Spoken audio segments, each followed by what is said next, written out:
Hey, Ev. Hey, K-Man, how's it going? Good, good. It has been a while, my friend. Long time. Well, not really a while for us, but a while in recording. Yeah, I've been having many, let's call them off-air podcasts in the background. Yeah, that's it. Yeah, I guess it's just that sort of, for myself anyway, I've either been busy or sort of not felt inspired enough to speak, but sort of getting a bit of a groove on now and not as busy as before and happy to chat. Yeah, so how long has it been? It's been like 2 months now? Yeah, 2 or 3 months, something like that. And this is episode 16. Yeah, okay. Sweet 16. We need to get a pony. Pony and a cake with 16 candles. Yeah. So yeah, I thought we'd just hop right in today since it's been a while. And, is there anything on your mind you need to discuss or? Yeah, nothing in particular. Life is just sort of, happening now. Where I am, coronavirus is nearly just non-existent. I know the rest of the world is struggling through second and third waves, but where I am, it's basically just normal. So, yeah, it's pretty sweet. And so, yeah, just life's happening. Yeah, where I am, it's the numbers are spiking, but everyone's just moving along as if things are normal. So, yeah, the fatigue has truly set in. Yeah, so people are just kind of getting over it. Like they're over, like all the restrictions and everything like that, or just worrying about it.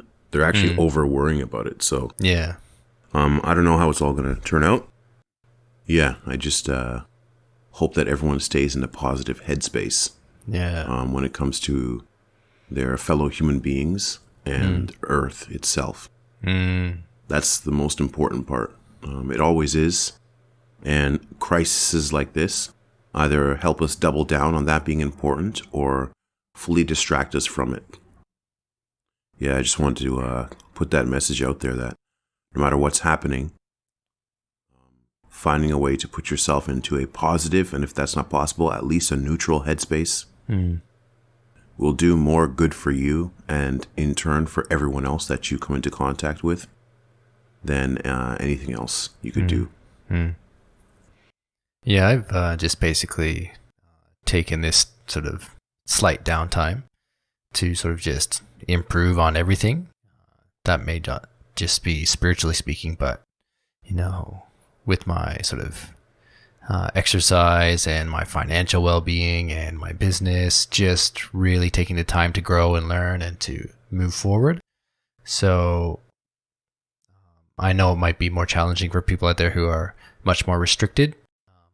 But if you are sort of in a lockdown or, can't see your loved ones or hang out with friends, take the time to do something that moves you forward just by a step a day.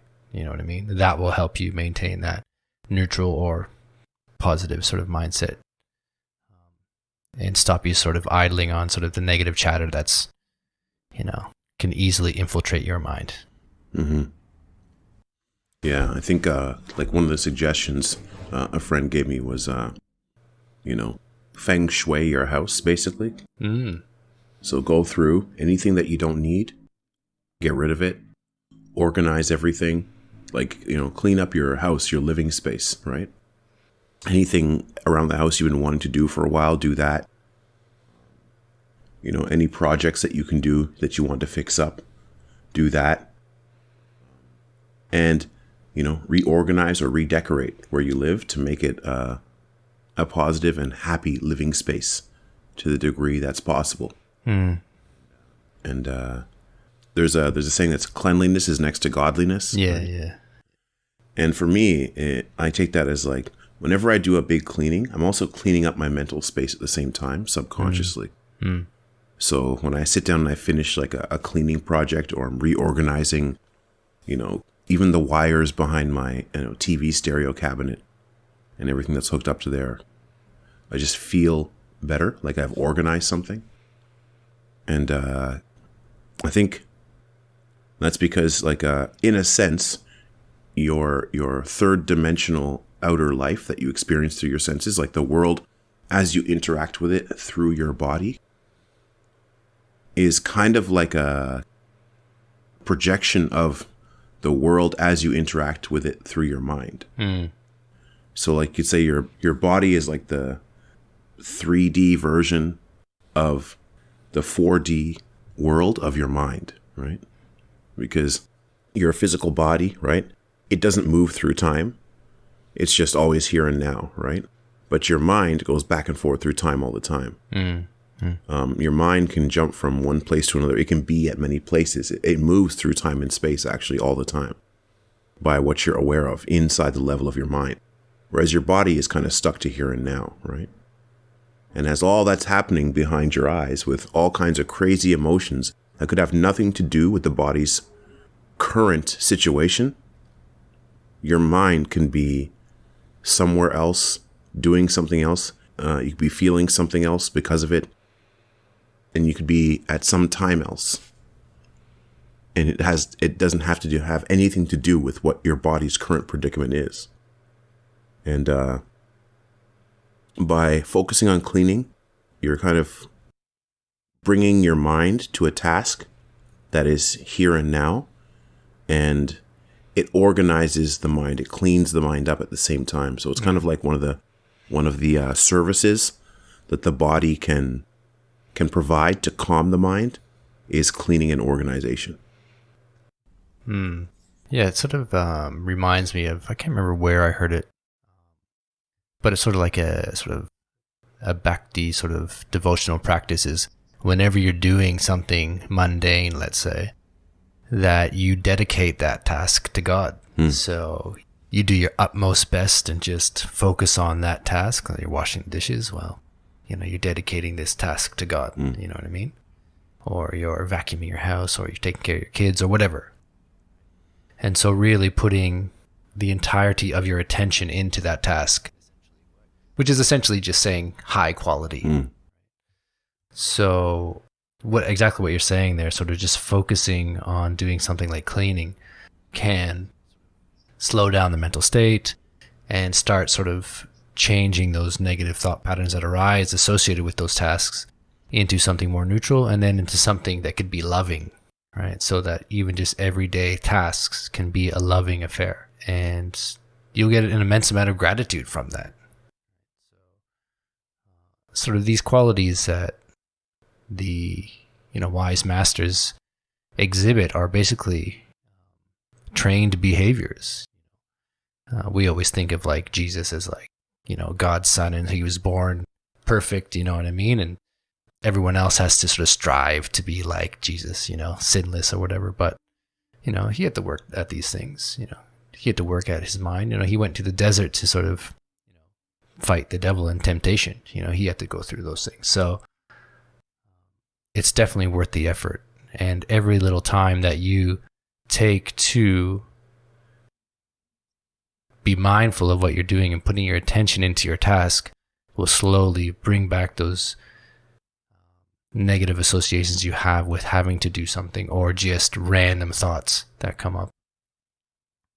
It's actually interesting because one of our last podcasts, I spoke about a family experience that we had where my brother had attacked my dad, right, and had basically gone back to jail. So I've actually been speaking to him recently, and he's turned a massive corner.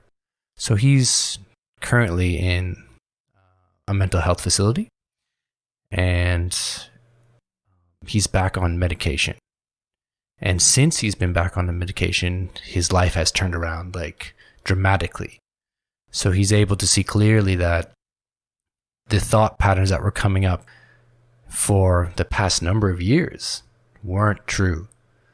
And he himself says, I can't believe that I believed those things, right? It's so clear that it wasn't real. And it actually reminds me of this series that I listened to on healing by Dr. David Hawkins. And if you have a chance, you should check out some of his work, because his sort of approach to spirituality is very practical, and he sort of quantifies the spiritual journey.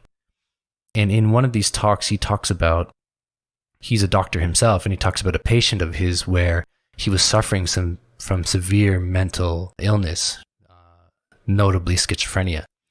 And he said that this person was struggling for years and not knowing what to do, but he was willing to do whatever it took. And the doctor's like, listen, we just gave him some medication and it turned his life around. Right? So something as simple as that can help someone on the way to healing. Right? Mm-hmm. And a lot of time we have these ideas that you should be able to do it yourself, you know? You should have sort of the will to sort of turn things around mentally. But some people just don't have that capacity, like my brother, let's say. And just something as simple as taking medication can change his mindset enough that despite being in a mental health facility, has a lack of freedoms, has low motivation and side effects associated with that medication, he's now in a place where he's actually has more agency over his life, right? So I've suggested to him exactly what we're saying here. Do something as simple as waking up, having a shower, clean your room. That's it, right? And take those small steps towards something that you feel is an idealized version of yourself. So we've talked about it on this channel that you should have some sort of ideal that you're striving towards, like, let's say, striving towards that sort of unconditional love that Jesus talks about, right? So to move towards that. And of course, that's a very lofty goal, but you've got to start somewhere. So something as simple as, particularly for people who have mental health issues or have hit the bottom through addiction or whatever, start simple, small steps, small steps. And those small steps, no matter where you are on the path, will progress you forward. And you may slip and fall back a bit, but as long as you're determined, yeah, you'll see improvement in your life and an increase in your well-being. Because despite the fact that we're here to talk about finding, your true nature and embodying that, this is all part of the process as well, right? The human being will continue to evolve to quote unquote higher levels. Mm-hmm. So keep in mind that we really do want you to know what your true self is. But remember, you still have things to do in this realm of the manifest. Yeah. Yeah, you said a few things in there that I want to kind of jump in on. And I've been using this technique a friend taught me because when we would talk, we'd have so much to say to each other that we would interrupt each other, not out of any kind of thing, but we were so excited by what the other person was saying that we'd like, oh my God, this. And then we'd just the conversation would just look like two puppies that were just excited to see each other. Mm. And they're trying to bark over each other. And then before they knew it, they were just sitting there going like that, right? Because there was such a gleeful exchange of experience and knowledge that we both tend to think at a very fast pace when our minds get racing. Mm. And so we're afraid that we're going to forget what it is that we wanted to say. When we were talking about this one day, we realized it, right? And he said, I have this technique where every time someone says something during the conversation where I want to say something, I'll cross my fingers on that point. And then I'll cross my fingers on the next point, and I'll cross the fingers. The problem is you can only do that 4 times before you're crossing your feet, crossing toes, you know what I mean? But I was crossing my fingers a lot while you were speaking. Yeah. And so now I'm looking down at my hands and my toes, and they're all crossed. And now I have to figure out what it is that each one of these mean. So the first point I want to say is that you're talking about moving towards unconditional love, and you have to start somewhere. Okay. Now, I want to bring this into context for anyone listening, and I will say this is that people say well, I'm Christian or I'm Muslim, but you're an atheist. Okay? What's the difference between us? Because it seems like the person who's a Christian is acting just as badly as the person who is an atheist, or the person who is Muslim is acting just as badly as the person who's an atheist. So to the person who's the atheist, it's like, what's the point, right? I don't see any difference in our life. I'm acting actually better in some ways, right? And I will say this, and this is not to, say there's anything wrong with an atheist point of view at this time. But it's to say that if the purpose that, say, a higher power or God or some form of ideal human spiritual perfection that one can become one with, what this does in your mind is that it sets up a context for everything that's going to happen in your life after you have decided to walk the path towards that perfection. So that if something is happening in your life, you're able to say, okay, but this does not mean that I'm not still on this path towards that thing. So it gives you a reference or a framework within which to view all that life will throw at you. Even if it's, well, when I'm dead, nothing happens and none of this will matter anyways. Even if that's what's on your mind. But whatever it is, holding yourself to some end point, so to speak, or setting up a framework of morals or religion, it doesn't matter which one it is, but some kind of thing that you hold yourself to, morally and value-wise, so that you're working towards something. This will help you, let's say, process the things in life that come up every day.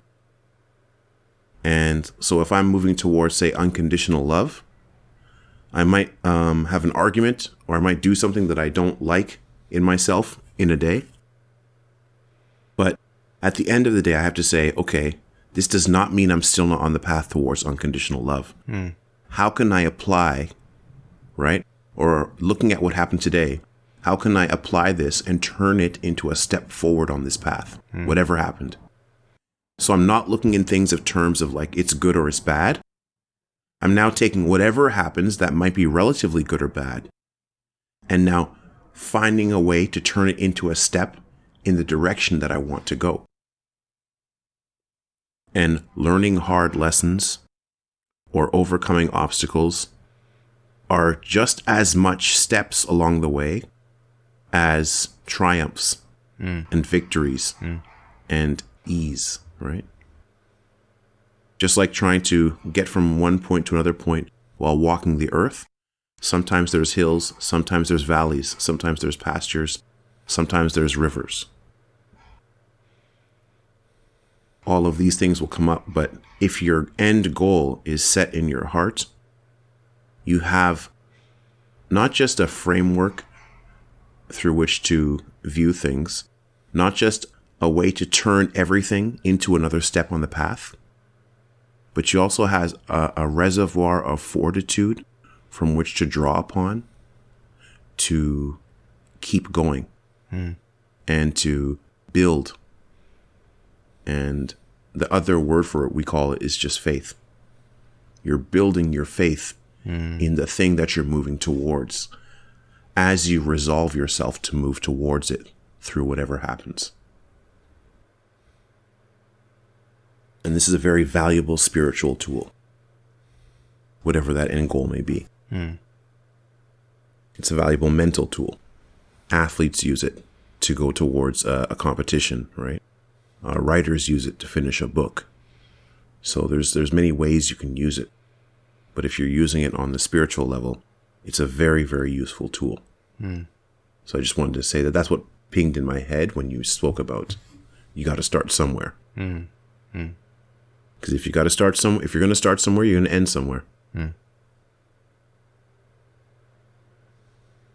The second thing, as I'm looking down at my finger now, as I cross it, is you spoke about how when he took the medication, he couldn't believe that he believed what he was believing. Yeah.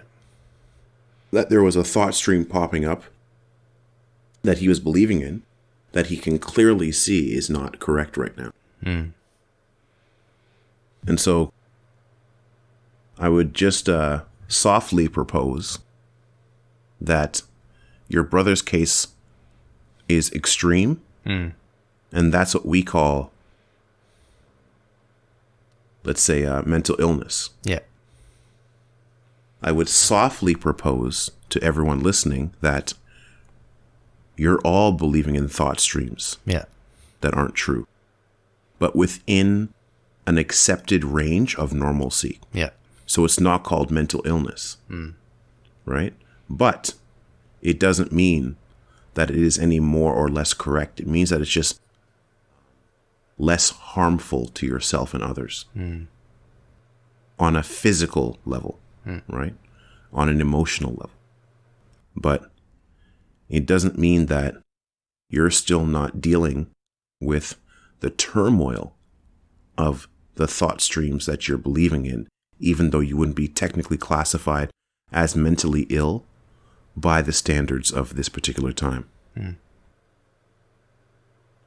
And so you can see in society, as we're trying to now redefine the mental norms, and this is what's causing a lot of conflict politically. You're seeing political ideologies, right, where they're saying, okay, listen, we're moving into a world in which sexism and racism and classism, right, all the big isms are now going to be seen as mental illnesses. That's what the world is pushing towards, right? So that the person who exhibits these type of behaviors outwardly and says these type of things, right? You're not going to be classified as someone who is mentally ill, unfit to be in the public space. And we're seeing extreme examples of this now, but it's curtailing. We see it as curtailing behavior. But what's happening is that we're trying to move the needle of human consciousness into a level in which things that were kind of accepted in the past century will now be deemed as completely unacceptable within now. These are the new norms of thought streams that you believe in that are now within the bounds of what we call normal, or inside the non-mental illness bracket. And so when this happens, there will be shifts and outliers all over the place. And people will feel like society's moving away from them. They're being left out. They're being left behind. And it puts the people in the position of being either left behind or forcing themselves to face these thought streams within themselves that they can no longer just kind of sit idly by and let be. They have to either clean house or feel like they're being left behind, and then feel at odds with society as it moves forward. And whatever your opinion on these things are, I'm just describing to you what's happening. So everyone at some point is going to feel the friction of it's not moving fast enough, or it's moving too fast, or it's moving in the right direction, or it's moving in the wrong direction. But whatever it is, the needle is moving. And so at some point in your life, everyone feels at odds or left out with the general shift. And a lot of people can fall by the wayside into mental illness. A lot of people become like fringe thinkers and become very creative with it. And some people feel isolated, and it becomes very aggressive and a source of negative emotion for them. And then the other option is to understand the bigger picture, that this is the world in the mind of the human being. We're not talking about the body. The body's an expression. It's happening out here through the world of politics and stuff. But there is a mental shift happening in the mass consciousness of humanity right now. And the battle is happening there. We're in a battle of ideas right now, of mental streams of consciousness. And we want to stabilize in a certain point. And so wherever you feel like things aren't moving fast enough, or they're moving too fast, or you're at odds with them, or you're not at odds with them, I would say take the time to pay attention to the level of yourself above your body, completely mental. And just like going to the gym and eating good food, take the time to do the equivalent thing on the level of your mind. You bathe, you eat good food, and you exercise. And these are things, if you don't do them, your body will fall into disarray. So, on the level of just your mind, what would be the equivalent of bathing, exercise, and good food? I'm not going to give any suggestions here. I would just propose that as something for one to sit and contemplate about. What those things might be, and find your way of expressing them, or finding the way of doing those things on your own terms in a way that feels good to you. And looking at what's happening now through the lens of it's just a mental shift that's happening. And we are all born into different situations, and we've all had different experiences. So whenever there's going to be a moving of the general, the needle of the overall human consciousness, everyone's going to feel some kind of friction or disruption to varying degrees with the moving of this needle. And it all has to do with the thought streams that you're believing to be real. So we're all put into this thing of like questioning our own mental perspective as this needle is shifting. But the shifting is happening either way. So find a way to bathe, exercise, and eat good food to stay strong and healthy, at least mentally, as we go through all of this.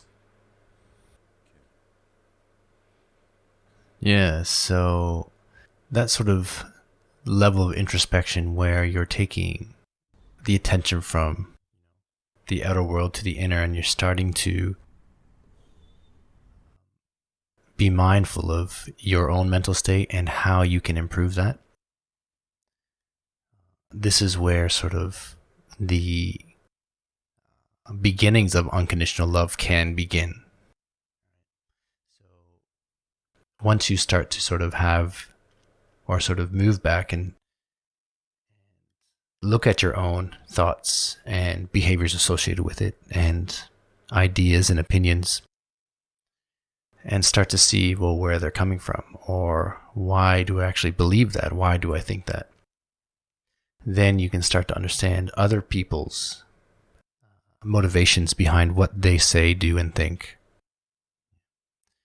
And you'll find that a lot of it is unconscious movements based on the conditions of your past. And that moving into this new sort of paradigm of isms, that will have to have high levels of understanding and openness to navigate a sort of peaceful transition into it, let's say. So recently I've been looking at sort of a lot of stuff that's happening, particularly in the States, where if you've seen The Social Dilemma, you realize that our modern technologies have created a shift in sort of how people think, and are heavily polarized and divided based on certain ideas. And how there's a lack of understanding on both sides. This is multi-sided, really, into trying to understand why people feel that way. And let's say we look at some of the sort of movements on the progressive side where people will speak out about certain movements or things like that, and maybe they're labeled a racist, right? And they may not be. And then through those actions can have serious consequences on their lives. Because there's a lack of understanding on trying to sit down and actually speak about these issues. There's a lot of sort of yelling happening on both sides, but not a lot of sitting down and listening. And I thought, like, well, who's sort of exemplifying that sort of level of respect and understanding and willingness to sit down and open themselves up to what the other person is saying or other people are saying? And I've come across this guy named Daryl Davis. And if you haven't heard of him, he's this black musician from the States who grew up in the 60s and 70s. And of course, himself experienced racism throughout his life. And he developed this sort of question, like, well, why do these people hate me based on my skin? And he couldn't find the answers. So the only thing he could do was, well, I'm going to actually speak to people who have those sort of ideas. And so who did he speak to? He got in contact with the Ku Klux Klan and sat down with the leaders. And, originally he was told that, you shouldn't contact these people because they'll kill you. But he was like, no, I just really want to know why, right? Why do they believe that? And I don't want to go into the entire story. If you want to sort of get his take on it, you should check out his TED Talk on it, or check out Joe Rogan's podcast where he has him on. He goes into full detail. But here's a man who, just by the color of his skin, is hated, and he wants to know why. And he goes and speaks to the people who do hate him just for that, and opens himself up, and doesn't reject them based on that. He wants to know why. And through that, he's able to, in the end, turn a number of them from their racist ways just by sitting, listening, and understanding.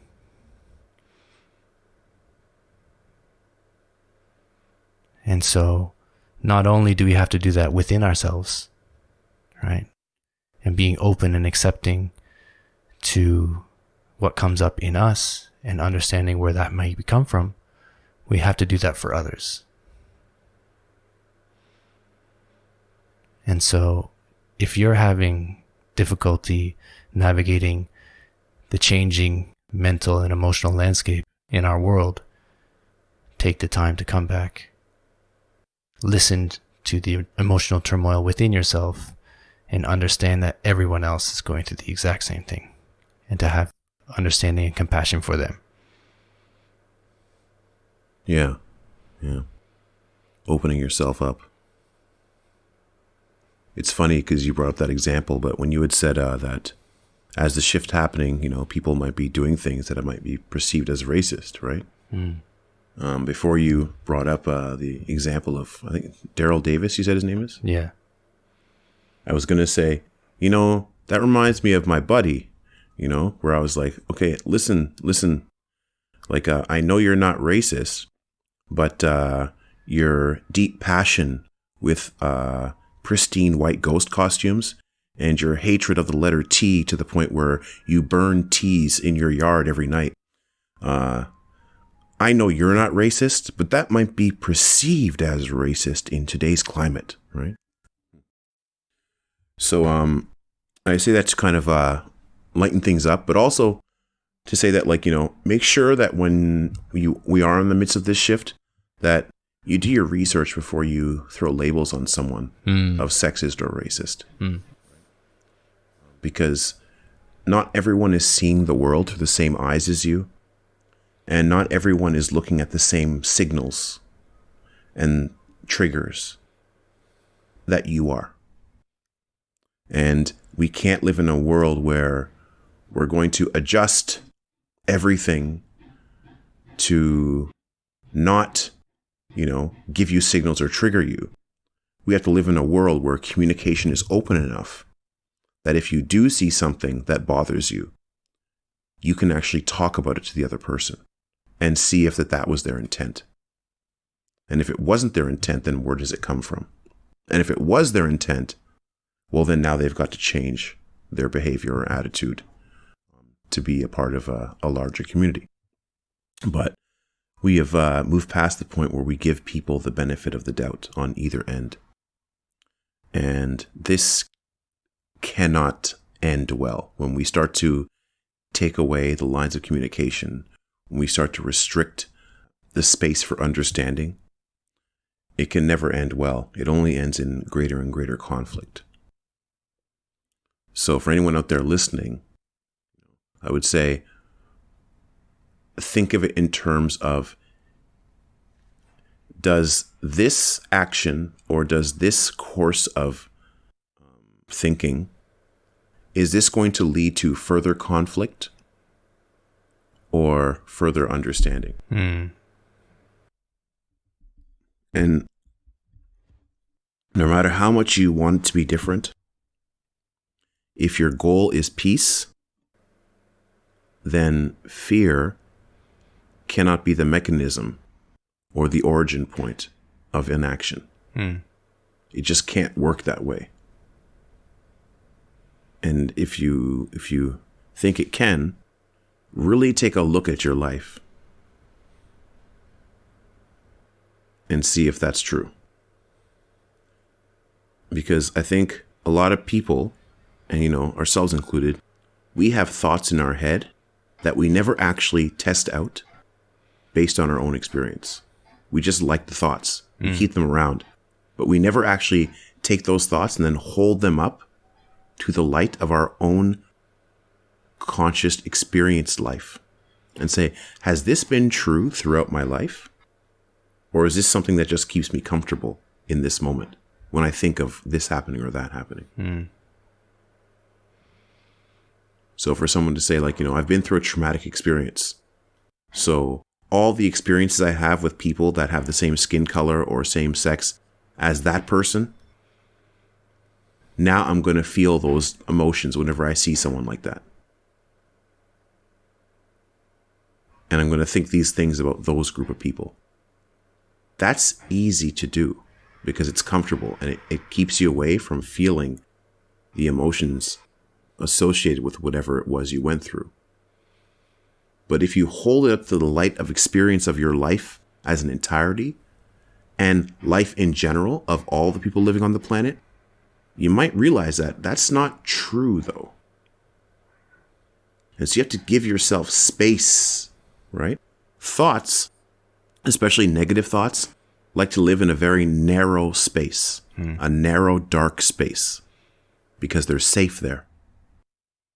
And so if you are under the control or the influence of negative thoughts that make you feel dark, that make you look at others and with mistrust, or hatred or fear, you yourself then, as a physical expression of your mind space, will become narrow and dark. You'll find ways in your life to express that. Give your thoughts space to breathe and see if they hold up as true. Give them light and give them space and give them time.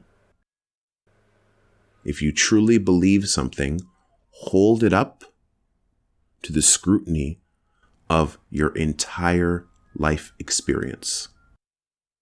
Hold them up to the scrutiny of a friend or a family member's entire life experience. Hold them up to the scrutiny of humanity's entire experience. And see if the thoughts that you're holding on to, that you're believing in, are actually true.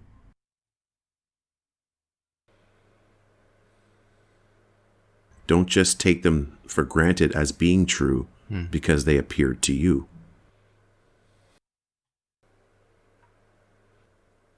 A useful practice that I have been using is to use negative experiences, so-called, that I have with other people as a way to move forward. And what I mean by that is if I have an interaction with someone where they're like, hey, I didn't like the way that person spoke to me, or I didn't like what that person did to me, or why would they do that? Another person did something, said something, or was a part of something that made me feel a negative emotion, let's say, or an emotion on the negative end of the spectrum, relatively speaking. What I do then is, instead of now being upset or wanting to get back at the person, because all those things arise, right? But I'm like, okay, does getting back at the person, does believing in that thought stream, has getting revenge been a good thing? Does that work?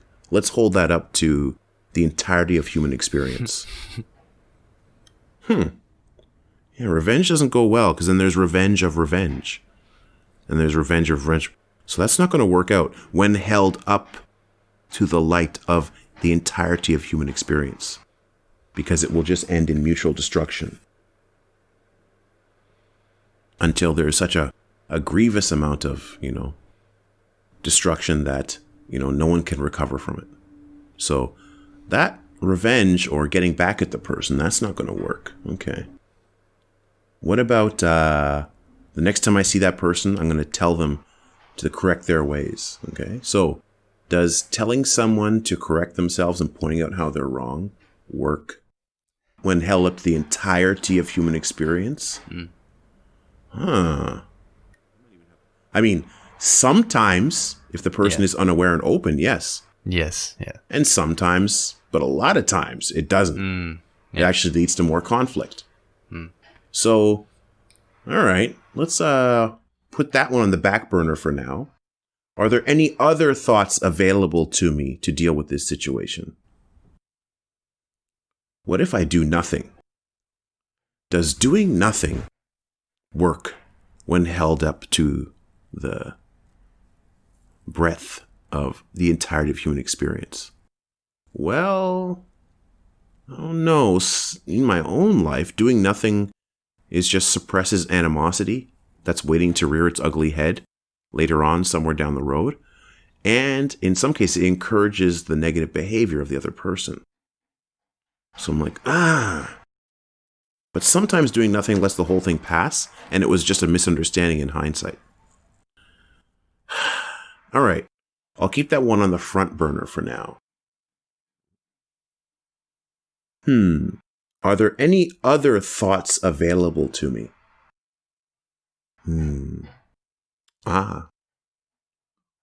Was there ever a time where I was on the reverse end of this situation? Was there ever a time where I made someone feel a negative emotion? Was there ever a time where I did something or was a part of something, maybe to a different degree, but nonetheless a part of something, or an instigator of, or someone who did an action or said something that made someone else feel the way that I'm feeling right now?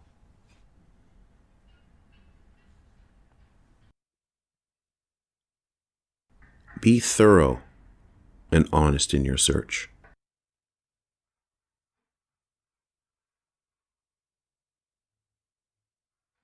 And if you're honest, the answer will be yes. Unless you're that sinless, perfect, enlightened being walking around this earth that everyone's talking about.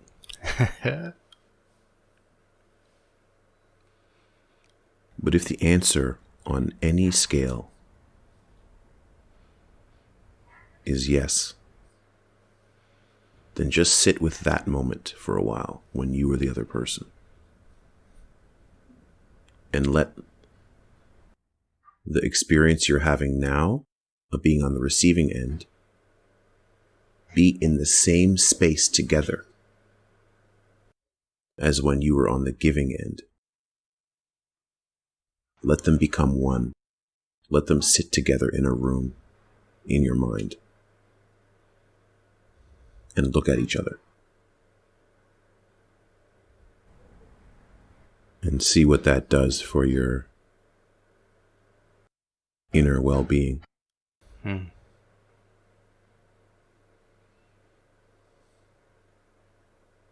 See if that doesn't untangle a knot or a loop within yourself, where you might have found yourself running into similar situations quite often or on a regular basis, but now having held it up to this way of thinking, you see it clearly for what it is.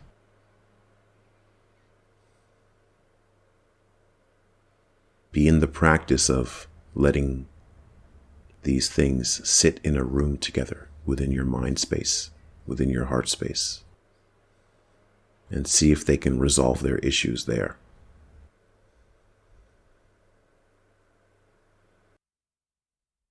And perhaps when this arises again and you happen to be on the receiving end, immediately, because you've resolved this issue in your heart, in your mind space, as opposed to being upset by it, your reaction may be, touche, touche. I've been here before, just on the other end.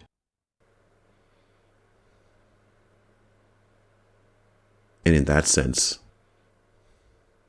you have a shared human experience perspective, as opposed to a divided one on your daily experience. Touché, life. Touché.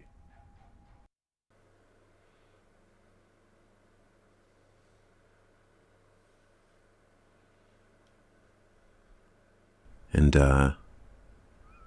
I would propose that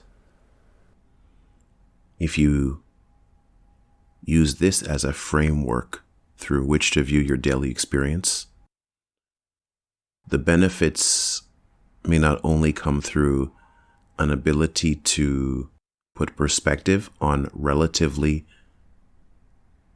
let's say, not positive experiences,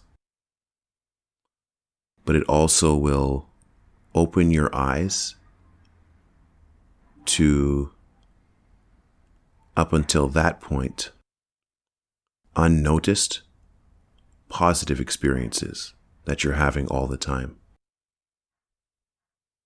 Your energies were just tied up in knots with focusing on how to resolve the negative experiences.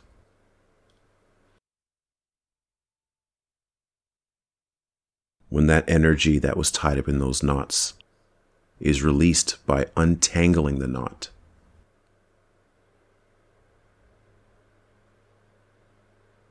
that freed up energy does something, and things get a little lighter.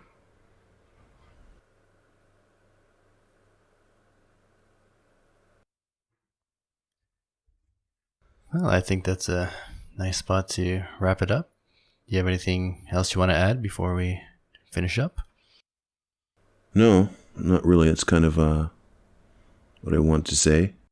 But to anyone out there who's listening who is really into pristine white ghost costumes and a hatred of teas, I feel your pain, and we'll get through this together. All right. Well, this has been another episode of Oneness Radio with Cayman and Ev. Hope you liked it. And stay tuned. We'll certainly be coming out with more episodes. And we love you all. Peace. Peace.